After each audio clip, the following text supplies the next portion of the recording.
Yang balik lagi di propaganda program sepak bola. Untuk Anda. Mantap. Kak, kalau main bola itu kan pasti pakai baju ya? Betul dong. Nah, dan baju ini tuh dipasok sama di istilahnya itu aparel gitu. Nah, kalau ngomongin soal aparel, dunia ini seolah terbagi dua. Ya. Antara Adidas dengan Adibos. Wah, bukan dong. Itu KW berapa itu ada bos? Kalau di saya ada dis. Cuma ditukar doang hurufnya. Iya kan, nggak semua orang mampu beli Adidas. Benar sih. Tapi tolonglah agak kreatif dikit. Terbagi dua antara Adidas dan juga Nike. Di ajang Piala Dunia 2022 yang udah berakhir, kedua merek raksasa ini memiliki presentasi endorsement 60% Keren. dari seluruh kesebelasan yang berpartisipasi. Tapi kalau kita menengok kembali ke tahun 1990, Adidas doang itu tuh dominasinya udah 60% untuk endorsement aparel di sepak bola. Banyak banget. Sementara Nike itu 0. Wah. Kayak prestasinya Timnas Uganda. Kenapa jadi saya yang ditembak? Nah, kenapa si Nike ini bisa Betul. ngejar nih? Tentu karena mereka ya kalau namanya perusahaan pasti untuk mengejar cuan atau uang. ya, betul. Tapi ajang Piala Dunia ini jadi etalase sempurna untuk merek pakaian olahraga unjuk gigi. Nah, apalagi kehadiran media sosial ini bikin penetrasinya semakin masif. Betul. Dan di Piala Dunia kita semua bisa menyaksikan aksi dari tim ataupun pemain jagoan dengan merek yang menempel di jersey hingga sepatu keluaran terbaru dari merek global ini. merek-merek itu. Ini membuat Piala Dunia jadi sempurna untuk pemasaran ya. Namanya juga ajang sepak bola olahraga terbesar di seluruh dunia. Jadi pasti sponsor tuh berlomba-lomba buat jadi aparel. Karena kan Piala Dunia ini sempurna untuk jadi pemasaran. Karena kalau penasaran biasanya adanya di kuburan. Wah, mati penasaran. Astagfirullah. Nah, untuk urusan sepak bola, Adidas ini bisa dibilang sebagai arsitek dan pionir. Oke. Jadi ini tuh emang Indonesia banget. Jabatannya satu, kerjaannya rangkap. Aduh, udah Pak arsitek pionirnya lagi. Ini yang dilakukan Adidas pada 1954 di Swiss. Adidasler, alias yang punyanya itu, menempelkan full karet ke sepatu khusus buat timnas Jerman Barat yang main di lapangan basah. Pionir. Hal ini pun membantu Jerman Barat untuk menjadi juara. Kalau Adidas kan poolnya karet. Kalau yang poolnya ada 7 apa, Kak? Pool 7 apa anjir? Liver. Wah, Pool. masih dibahas loh kemenangan itu sampai sekarang. Ada aja. Nah, nama Adidas meroket semenjak itu dan menjadi ikon sepatu sepak bola hingga beberapa dekade setelahnya. Bahkan di tahun 1970-an, Horst Dassler yang saat itu memimpin Adidas menjadi aktor di balik kerjasama FIFA dan Adidas di Piala Dunia yang memulai nih.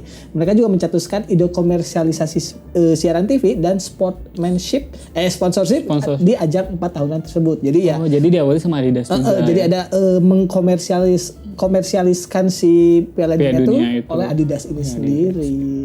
Nah, di Piala Dunia 1994, Nike ini sadar dengan potensi marketing si Piala Dunia yang masif banget.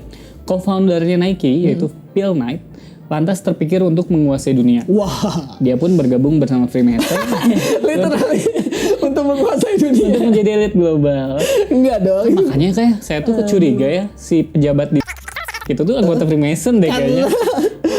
Kayak banget itu uangnya dari mana? Bisa punya uang sebanyak itu kerjaan sama tunggakan Dia pasti menyembah iblis. Literally makanya anaknya Dajjal semua. Iya, anaknya Dajjal.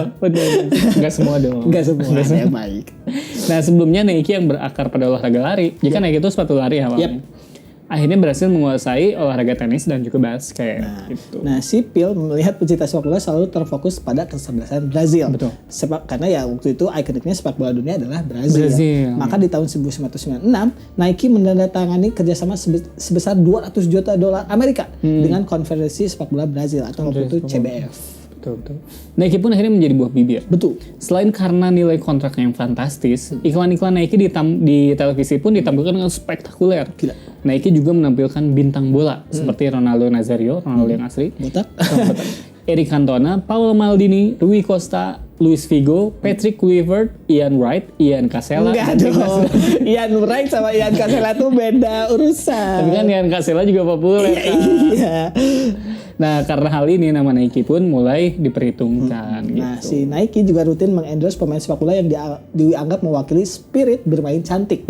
Terakhir tuh nama Cristiano Ronaldo bertanggung jawab melesatkan nama Nike sebagai jenama sepak bola bercitra modern, cepat dan indah. Jadi ya usaha-usaha yang dilakukan Nike ini berbuah manis pada akhirnya. Tapi Alika tau nggak buah apa yang tidak manis? Ada asam? Asem ya. masa manis.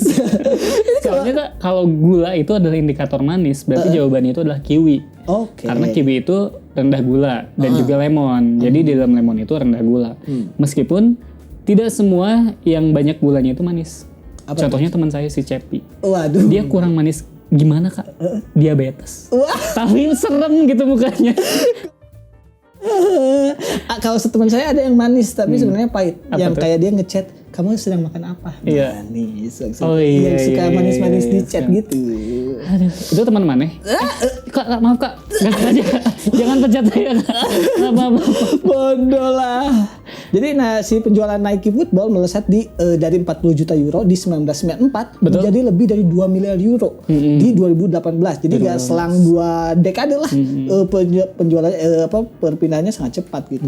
Langkah Nike untuk mensponsori timnas Prancis yang sebelumnya disponsori Adidas hampir 3 dekade menjadi sebuah langkah jenius. Jadi juga selain nge-endorse pemain baru, dia juga mengambil alih yang dulunya Adidas. Iya, Betul. Nah, ini soal di 2022 kemarin di Qatar ya. Data ini menunjukkan sebanyak 13 dari 32 negara partisipan Piala Dunia 2022 menggunakan Nike di jersey mereka. Ini merupakan jumlah terbanyak karena sang rival atau Adidas hanya mengendorse sebanyak 7 kesebelasan saja. Biasa. Jadi bila dibandingkan dengan Piala Dunia 2018 nih, Adidas ini masih memimpin dengan 12 kesebelasan dan Nike mendukung 10 tim. Nah, progres ini terlihat fantastis mengingat Piala Dunia 90 tadi si Nike ini tidak mengendorse tim manapun gitu. Betul. Kayak prestasi timnas Uganda. Dan dari data ini jelas Adidas ini langsung mengubah strateginya dan mendukung tim secara kuantitas menjadi kualitas. Oh, sekarang berarti Adidas tuh lebih memilih kualitas Ya, yang timnya. penting nggak usah banyak-banyak lah, tapi yang penting dikit tapi bagus Berkualitas, gitu. benar-benar. Adidas memang memiliki kesebelasan yang menurut mereka memiliki kans terbesar jadi juara. Pintar juga. Dan ini saya jadi ngerti Kak, kenapa Indonesia nggak disponsori sama Adidas dan Nike. Iya juga. Pertama, Indonesia tidak main cantik. Tidak. Berarti nggak sama Nike. Oke. Dan kedua, Indonesia tidak berprestasi. Jadi nggak sama Lengkap Adidas. sudah, nggak mungkin sama dua orang itu. Benar-benar.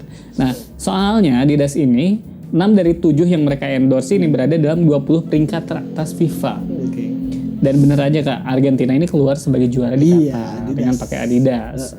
Tapi yang menarik, 6 dari 8 kesebelasan yang berlaga di perempat final Piala Dunia mereka menggunakan seragam keluaran Nike. Oke. Mereka diantaranya Prancis, Inggris, Portugal, Belanda, Kroasia, dan juga Brazil gitu. Nah, kalau soal sepak bola nih, Nike lagi-lagi memimpin dari Adidas. Mengutip si media The Athletic, Betul. jumlah pemain yang pakai Nike di Piala Dunia 2022 kemarin tuh mencapai 48,9%, mengungguli Adidas dengan 35,2%. setengahnya, Betul, berarti sisanya tuh pakai JK Collection. Ada collection dari mana gitu?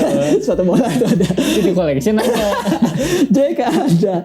Nah, jarak antara keduanya masih tipis bila dibandingkan Piala Dunia sebelumnya 2018 di mana Nike ini memiliki persentase 62,9%. Nah, jumlah gol yang dicetak pemain bersepatu Nike di Piala Dunia 2022 Qatar adalah sebanyak 87 gol. Keren. Sementara Adidas 51 gol.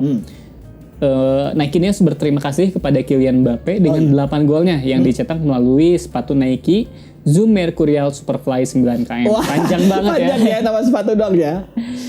Sepatunya 9 km. Oh, saya kira namanya juga udah panjang. Ada 9 kainnya, jokesnya di sana. Bagi Adidas, mereka ini bisa dibilang tertolong oleh ikon mereka, yaitu Lionel Messi, yang tidak cuma menanggung beban berat Argentina, Beban. tapi juga menanggung citra Adidas sebagai pionir merek sepak bola gitu. Soalnya ya mau nggak mau terikat sama aparelnya juga. Kalau Aparelnya misalnya juga. mainnya jelek pasti aparelnya juga ke bawah-bawah gitu. Nah, dalam industri sepak bola semua tentu bermuara pada uang. Dari Nike kita semua belajar bagaimana selalu ada celah untuk terus bertumbuh dan berkembang. Kalau dari Dari Mario Ustadz kita belajar kenapa jadi kayak ini ya pesan ini ya. Nah, Nike yang 30 tahun lalu belum mengambil andil dalam industri sepak bola akhirnya bisa menguasai pangsa pasar sepak bola hingga kini. Cuma butuh 30 tahun. Cuma butuh 30. Ya kemarin itu lama sih. Cuma ya kalau misalnya dari segi peluang dan usaha ya siapa tahu kita mulai sekarang bikin aci apa gitu. Ya, benar. 30 tahun kemudian jadi Alika, tapi jangan ngomong gitu dulu. Kenapa? Punya uang 80.000 nggak? wah. Ngopi dulu di hotel. Rasakan energinya tuh. Lihat di parkiran ada mobil apa tuh? Ferrari, Mercedes. Harus ikut marketing monster dulu ya. Aduh. Itu tadi ya bahasan kita kenapa Nike ini mulai mengambil alih Piala Dunia dari Adidas. Jangan kemana-mana, tetap di Propaganda, program sepak bola untuk Anda. mantap.